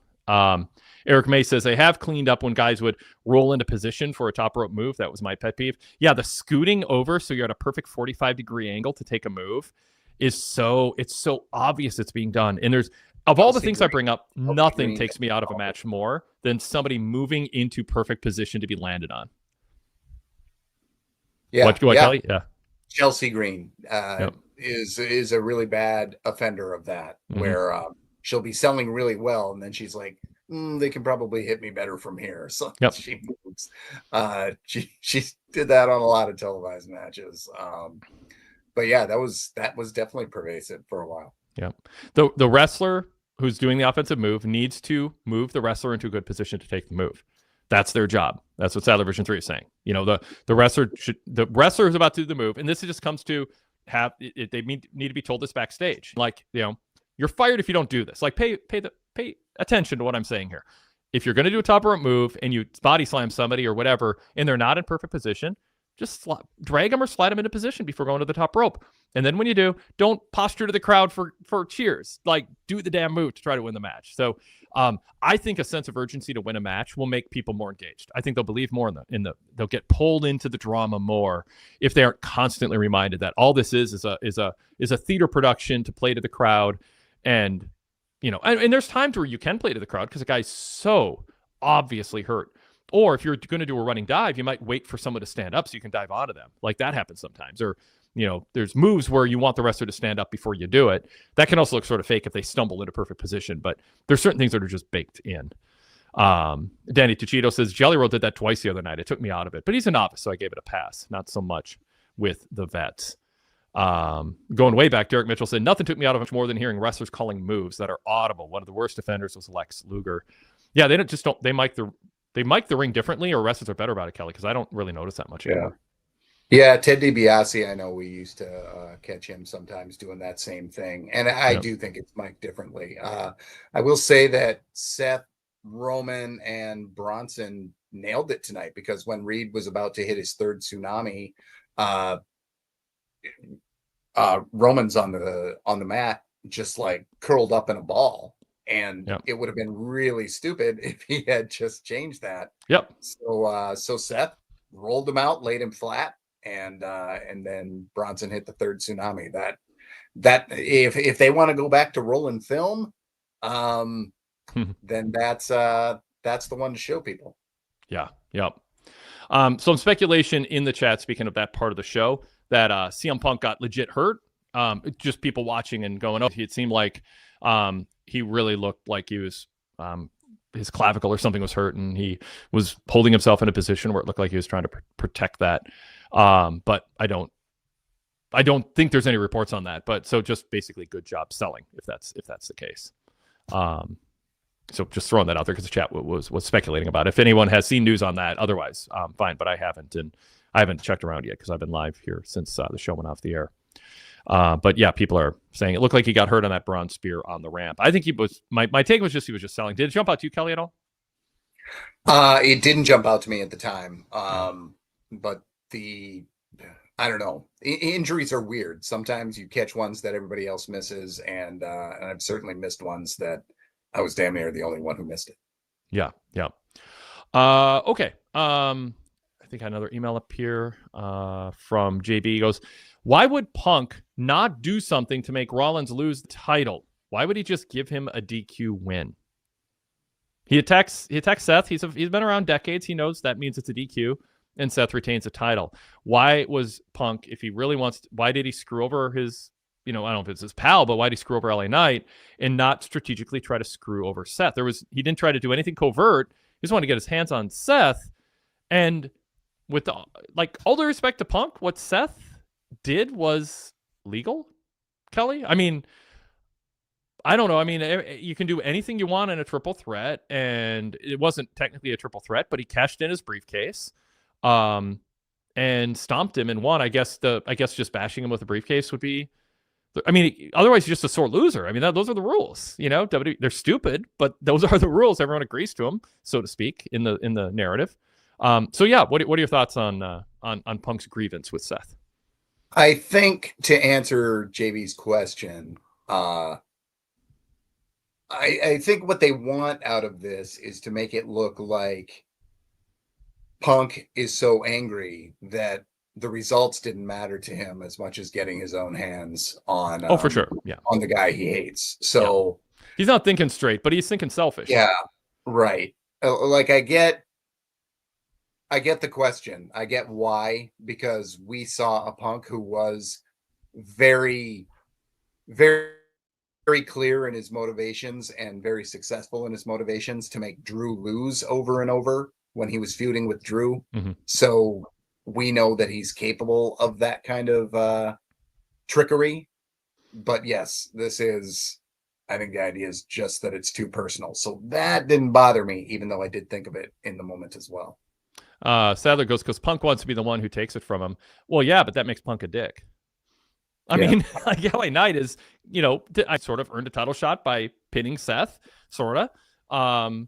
So Punk should just try to take it off of LA Knight next and beat up Seth when it's not a title match. I don't know. And Ryan Solario just said, Punk looks fine. He started arguing with LA Knight after Raw went off the air. So, I think he was also on Instagram tonight. So Punk was, and I don't think he'd be making a joke about, at least I still have my shoes. If he was legitimately hurt and just being like, oh crap, I'm going to be out for 8 months or something. Where do you think it's, Ryan Solario goes, well, to be fair, Punk is a dick, LOL. That's kind of why I think it's more of a feature than a flaw for a lot of people. A lot of his fans over the years. Let's see. Eric Moy says, I thought Punk saved LA from getting stomped on the concrete and attacked Seth to do that. You know what? That's actually a good point. I mean, it's a good point, but it's also not realistic, because how was Punk covertly lurking in his hoodie and no one knew who he was until he thought LA was in trouble, and then he was close enough to stop it? I mean, there is a sort of, realism question here, but even if it is unrealistic, I guess that is the defense of Punk is he felt like LA Knight something worse was going to happen than losing his chance to win the title, that he was about to get stomped on concrete. So yeah, I think that's a good point. That's why we have the chat, because people point stuff out like that. Kelly, what do you think of Eric's point? You're muted. Okie doke. That's my job. Don't do that. That's my gimmick. Gimmick infringement. Stop wearing orange. That is a pretty good point. I assume they have to have these conversations all the time, because they're like, hey, we got to do another ending like this to the show, so we got to find a way to make it at least semi-logical. Yeah. How do you feel about how they're using Roman, by the way, at this point? I'm very much on the pro side of that. Finding reasons for him to be in important matches that haven't been for a championship for a long time, I think they've been very successful in doing that. So yeah, that's been impressive. And now he does have beef with the champion, so he'll get his match. But I'm really liking this version of Roman, and I think given how many dates they have to work with, they're really kind of maximizing their minutes. I actually think of the many things that we are trying to solve about the company right now, the usage of Roman is not one of them. Yeah. And I mean, so much is the logistics of part-time. It's like, here's when I'm available, or hey, can we use you for these few dates, and then we can keep you in the public eye. The fan base is seeing you, but you're also going to be gone again for a long time, so we'll do an angle for it.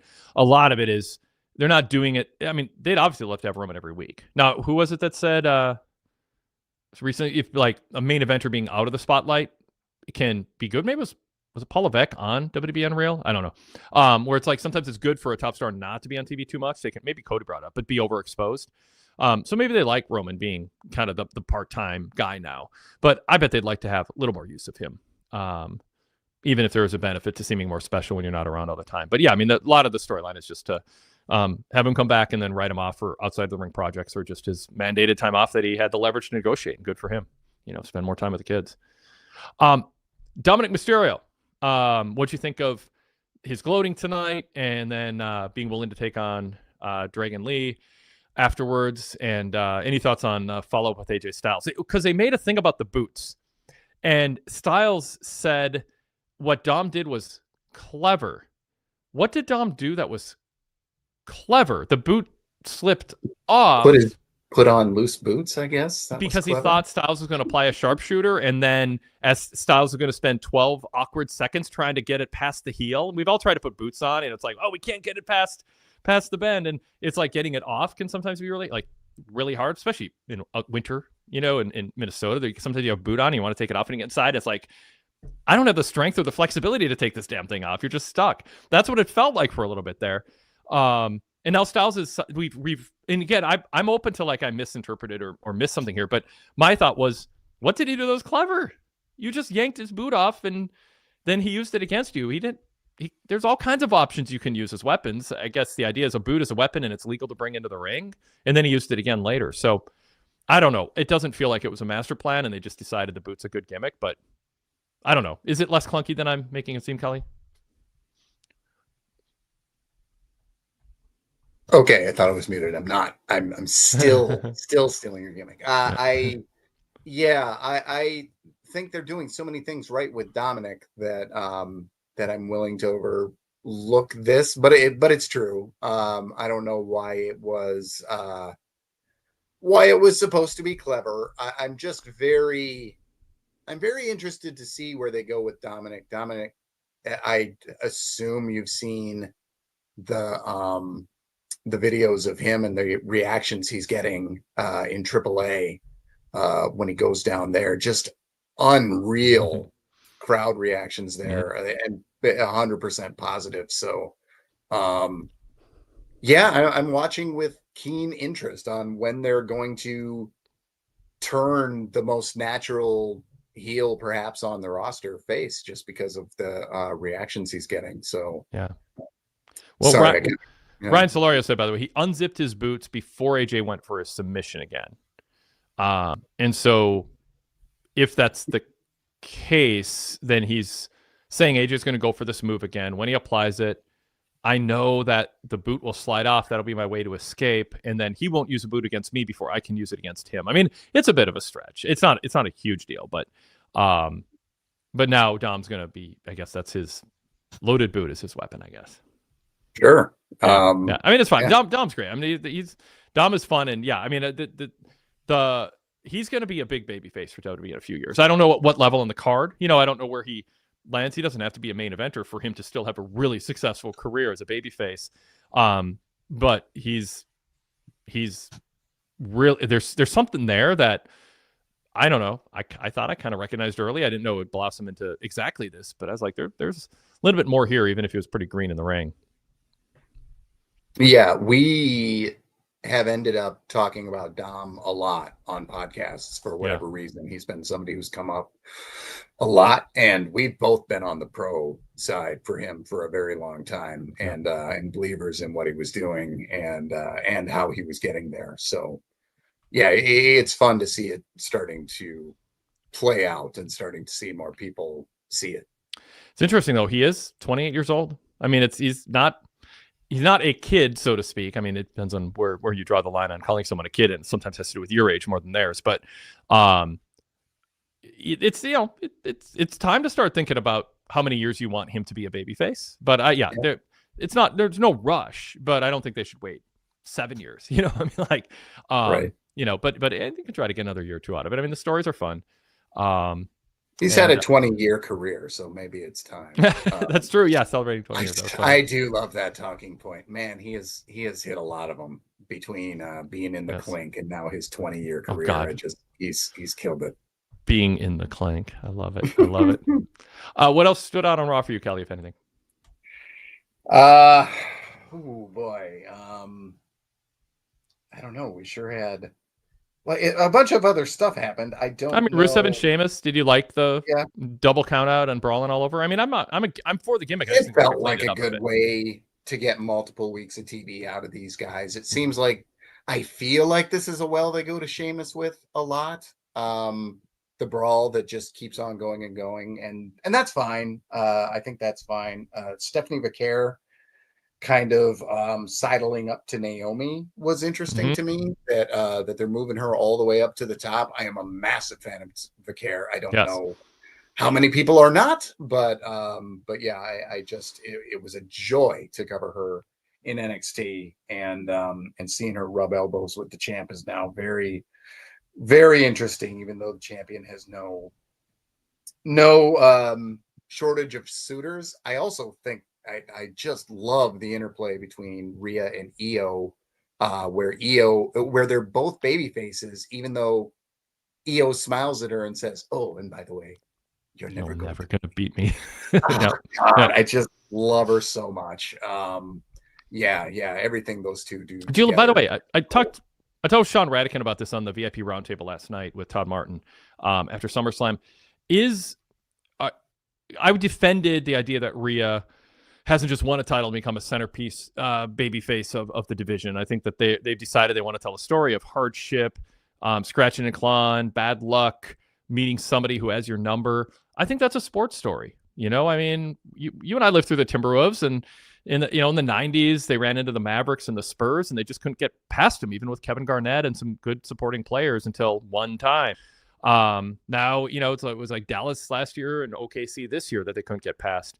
Sometimes that happens where you're like a really good team, but there's just a delay in getting there. And with Rhea, people love her, but maybe they don't want it to seem like I don't know if they're overthinking it, but the strategy could be, we don't want to look like we're anointing her corporately. We don't want Michael Cole going, "This is the face of the brand, Rhea Ripley."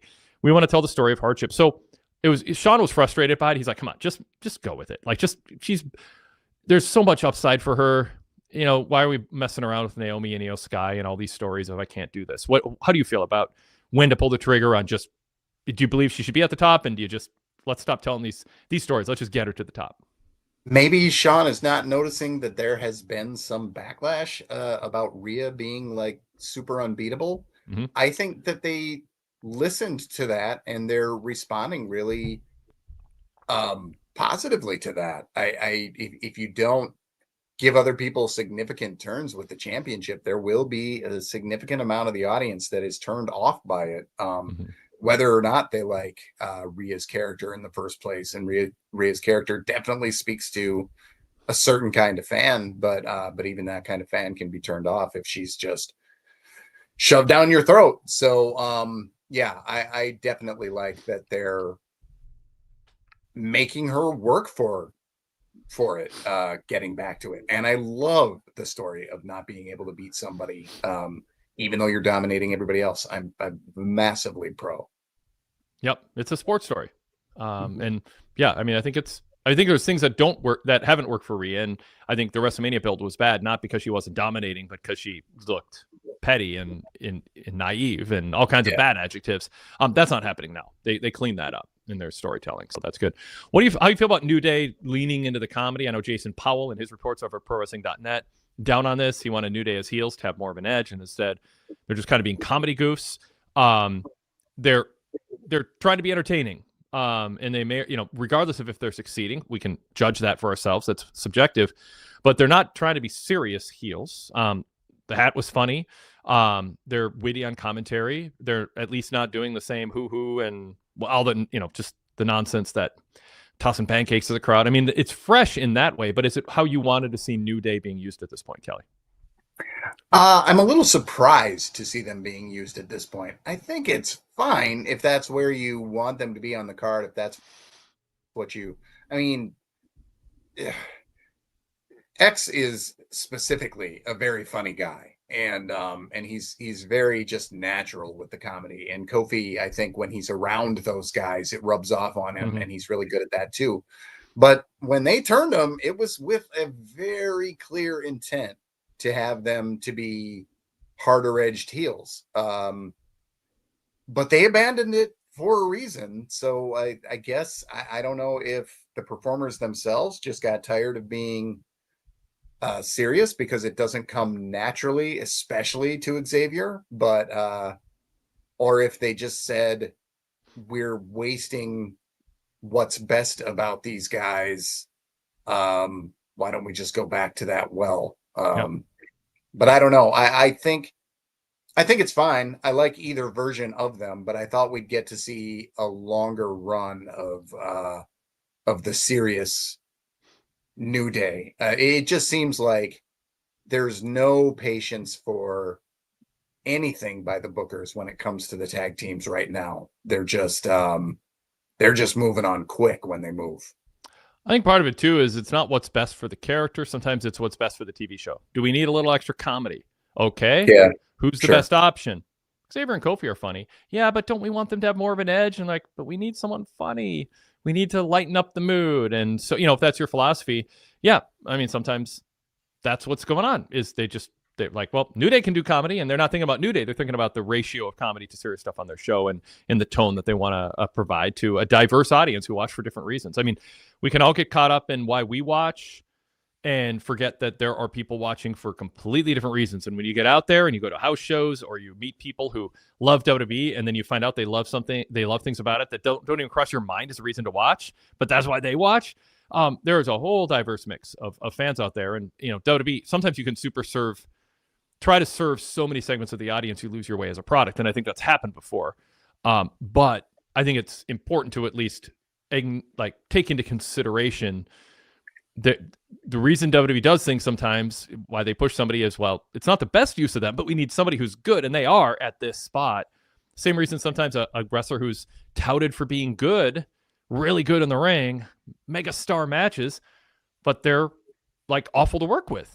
They have a terrible attitude, or they're rude to all the hotel staff and restaurant staff. And at some point you go, I don't want to, if I'm a boss, I don't want to give this person fame and money. I'm going to look around, and if I can find somebody else who can take their spot, maybe they're not quite as good, but I don't want to deal with someone who's a complete jerk. And that stuff happens. Or, I mean, yeah, and worse, I mean, sometimes people are involved in worse stuff. So, I always try to filter that or ask around to find out when that's going on. And I think with New Day, it's not because necessarily, I mean, maybe they just think New Day is like, we just want to be funny. Let us be funny. That could be it too. And they're like, yeah, I've been around long enough. We'll have other serious tag teams. And it's not like the tag division is all that serious to begin with. Right. Yeah, it's interesting you bringing up that question of just people being difficult to work with and that changing things. See that obviously a lot in acting. That was something that was really drilled into us in school. Like they said, hey, somebody out there is exactly as good as you, at least. So if they're easier to work for than you, that's what breaks the tie. Yep. Because they can find talent just about everywhere. You're not one of a kind in probably any way. So, and that's why some people are on NBA teams, because they're a good locker room presence. They help morale. They're a good teammate. But there might be somebody who's a little bit better. But it's in the NBA. It's like, oh, it's garbage time, or if there's injuries, and you're good enough, and you're just you just make the sludge of the long season better having you around than some guy who's totally an introvert or has a bad attitude and it's just kind of toxic. I mean, it's just, and heck, it's in just workplaces too. You might be really good at your job, but if people just are like, oh God, I'm going to deal with this guy, you can excel at your skill set. But if coworkers just bring people down. So beside the point, that's it's hardly related to New Day, but my point is a lot of times we see things on TV and there's reasons we don't know that things are happening differently than we think. And, the star rating of a match they had in Japan has almost nothing to do with why Paul Levesque or Vince McMahon or Tony Khan is going to decide to keep someone, or maybe Tony Khan, but it's going to decide to keep somebody around or not. Yes. I like doing star ratings for those. But yeah. But like, I wish star ratings weren't about how many high spots there were, and it had to do with, did you lift your shoulders out of 2 count? Like, I wish there was an attention to, like, I do, and that's why I just kind of abandoned star ratings. Because like, I joked about this. I didn't joke about it. I said it last week. In the 80s and 90s, for most of the time, there were like 5 matches you would think of for match of the year. Which 3 are going to be the top 3 out of these 5? Yeah. And we'd all have a consensus top 5, and then you just debate which one was. Now it's like it's a list of 40 or 80, and and now you have Kyle O'Reilly and Dustin Rhodes getting 5 stars. It's like, what? I mean, come on. So it's at a point where, like, but what is a star rating? It's the adrenaline you felt. It's how many people chanted, "This is awesome." I mean, it should be the fundamentals. It should be, did the spots look realistic? Did you do the little stuff well? Did you, I don't know. So I don't know. That's a side rant. It has nothing to do with Raw tonight. But I just think the way we evaluate matches and having the star rating be like just how many innovative high spots there were nonstop. It's like, come on. Like, there's no shortage of high spots anymore. We should be judging it on the whole story being told. And I think, and there are star ratings, and I'm not dissing you, Kelly. I think there's star ratings that are based on that stuff, but there's star ratings that aren't. And so this idea that star rating is something that is some science that should be averaged together into some meaningful stat, that's just nonsense. Yeah, and we try to at least evolve with what we think makes a high star rating. I never do star ratings for American wrestling, but I do it every time I do a Japanese show, and it's because their approaches to wrestling shows are so different that it actually feels worth doing. It seems like it makes sense to do in Japanese wrestling just because of the approach. But for instance, Radican a couple of days ago gave a pretty nice star rating to Sonata versus Evil, which is just a match about them trying to outdick each other, like to try to be, because they're in the same faction, they're both total dicks. Yep. And they were both cheating all the way through, and he loved it because of how funny it was. So he actually gave it a pretty decent star rating, which I don't know that Radican would have done a few years ago. Yeah.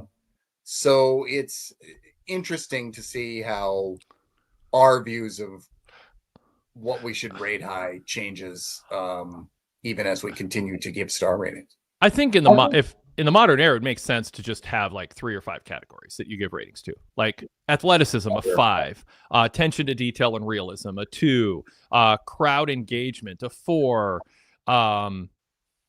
storyline, satisfying storyline resolution, 1. Just have a ranking system where people can kind of go, oh, this is a high rated match in an area that I care about. Great athleticism. Okay, I want to watch this. No, it's a good star rating because it was funny and engaging, but the athleticism was low. Okay, I don't want to watch this. So, I mean, maybe we're at a point where there's such a diversity of styles and such a subjectiveness to a flat out. I mean, I used to defend star ratings and go, 4 stars is a shorthand for, yeah, this is really worth watching. This is really good. 3 stars was shorthand for good match, but probably not something you need to see. But if you like the wrestlers, watch it. 2 stars, filled time, didn't take away from the show. 1 star, something went wrong or was never going to be good about this one. Like, it was just short. 5 stars, match of the year, contender. And that's all it was, just shorthand for that. And in a way, it still should be just shorthand for, yeah. And but we get into, is it 4 1/4 or 4 1/2? And it's like, I mean, I think the bigger thing that has changed that for me is just like, who can't wrestle these days? Yeah. Like, I know there are names. You don't have to throw them at us, but I mean, there's so much talent in wrestling. There's so many people who have learned how to really work in the ring. That's never the problem. I watch Evolve every week, actually, and the wrestling in Evolve now is better than a lot of the wrestling on mainline shows from the 80s. Yeah. Yeah. Like significantly Yeah. more consistent. So it's not even that. Like there are some who aren't great yet. There's some who are still really green, but just the talent level is astounding compared to what it used to be. And that's, for me, a reason that ratings are getting to the point where they're a little passe, even though I'm still doing them on New Japan. Yeah. And I think if somebody knows your criteria, because you do star ratings, it's a way to go. It's a shorthand for Kelly Wells really liked this match, or Kelly Wells didn't really like this match. I mean, Kelly Wells thinks this was average. Kelly Wells thinks this is must watch.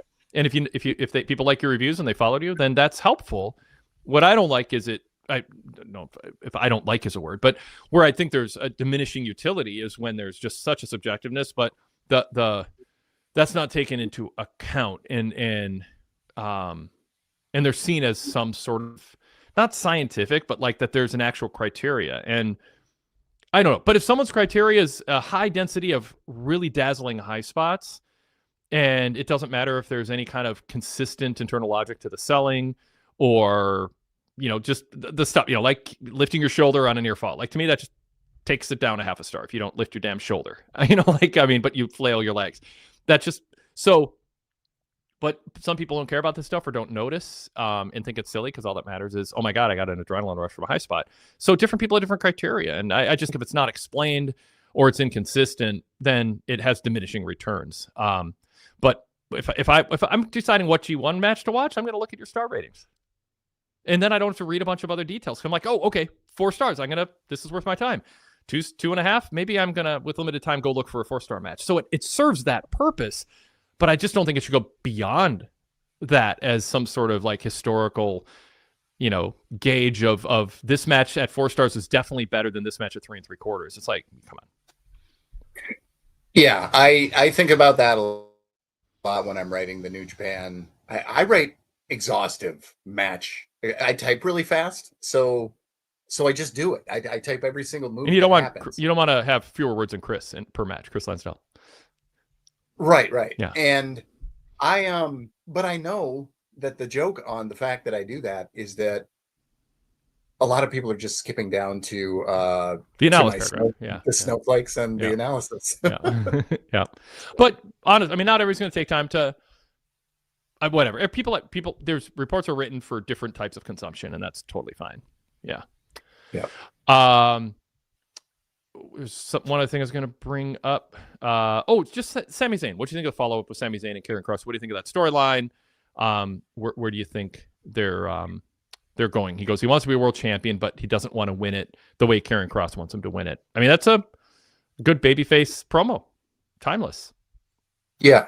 I feel like, gosh, they don't have just anybody say that they want to be world champion. That's the understood goal by us. Like, everybody wants that, but they don't say that, I think, unless they're not at least testing the waters for it. And when he first said that on, I think it was, I don't know if it was the Raw after Mania, but it was just after a pay-per-view. He said he's going to be a champion someday. Maybe it was more recent than that. I got the feeling that this might be a long-term thing heading to next year, whether it be Mania or something else. I think they're trying to make that groundswell happen, and he's the kind of guy where that groundswell has happened before. So Karrion Kross is the smallest of starts towards that. But at least Karrion Kross is somebody who is almost universally disliked. So he works for an opponent for Sammy. So I hope that he's past that. And I certainly hope this is not turning to another heel turn too soon, because I think Sammy's too valuable as being as likable as he is. Yeah. But yeah, let's get him to the next thing now, which I think they did with Rusev and potentially Sheamus. Yep. Very good. Anything else? We had a request to talk about El Grande Americanos. What do you think, Kelly, of what they're doing there? I think it's fine mid-card silliness. And they were getting so much more out of Chad Gable than they did for kind of a while. it's a weird angle, and some people seem to have the idea that you can't do this, but I mean, he's the bad guy, so you can. But I don't know. I think it's fine, and I think it's fine that it's not necessarily like a big pay-per-view thing. Although I can see why in AAA they're getting a lot of mileage out of it. Yeah, yeah. All right. By the way, Dougie Doug said, enjoyed the Hulk Hogan special audio and collectibles, gents. I learned a lot about card grading. The entire series was an awesome VIP bonus. Thank you. Kelly, plug your NXT. Are you going to be part of the tomorrow night show or not? I think you have a conflict. Will be Nate and a co-host. Yes, I am actually. The conflict is New Japan, so I wasn't going to work tomorrow, so it wasn't going to be a big deal. Now we got home from the National a day earlier than anticipated, so I'll be watching New Japan when I would normally be watching NXT. Although I could do either. So yes, normally the host of PWT talks NXT, but I got kids and stuff, so things happen. And yes, I cover a lot of New Japan when it is time for us to do that, and I still do for a little bit longer. NXT 8 years back on the VIP site, and talk NXT 8 years back and in movies with Tom Stout. But he is committing to being done when we reach the point where we were. He wants to be done. He likes doing it, but he wants to finish it there. So fair enough. It's good to have you don't want to overstay your welcome or stay longer than it shows that you haven't covered already. Yeah. And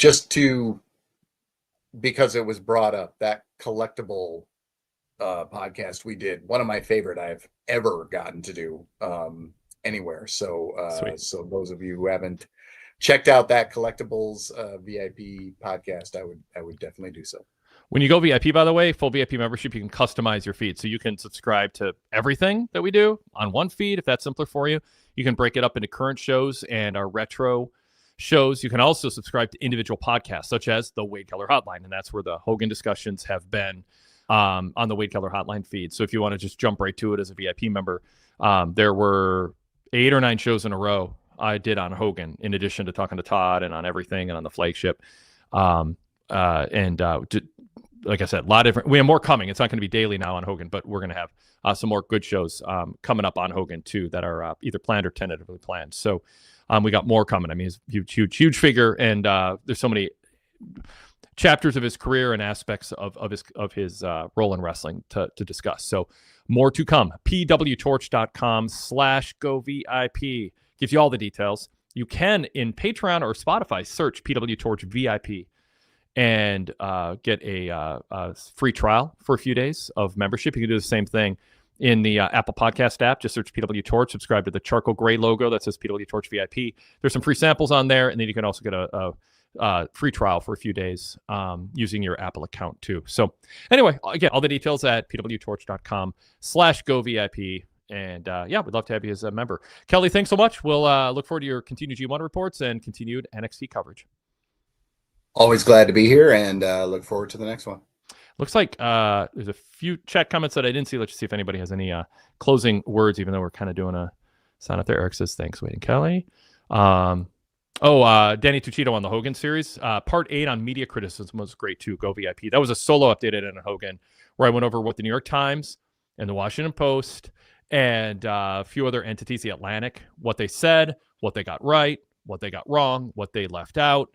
And so, I enjoyed doing that. And it talked about other headlines too. That was the day the news came out that the cause of death was announced. So I read what kind of the media reports were on that, and then went into a long media overview and critique of the written side of coverage for him. So that was, again, one of the diverse approaches that we took. All right, very good. Thanks again, everybody. And I'll be by tomorrow with the flagship. I believe Jason Powell is on deck. So we'll have that for you tomorrow night on the Blue Logo Show. So search Wade Keller in your podcast app, and you'll see a red logo and a blue logo pop up. The red logo is our post shows. And the blue logo is our regular podcast, which includes interviews, pay-per-view previews, flashbacks and the weekly flagship. So don't miss out on that tomorrow. And if you want to ask questions for Jason and me on the flagship, wadekellerpodcast@gmail.com. All right. Thanks again, everybody. And we'll talk to you all next time.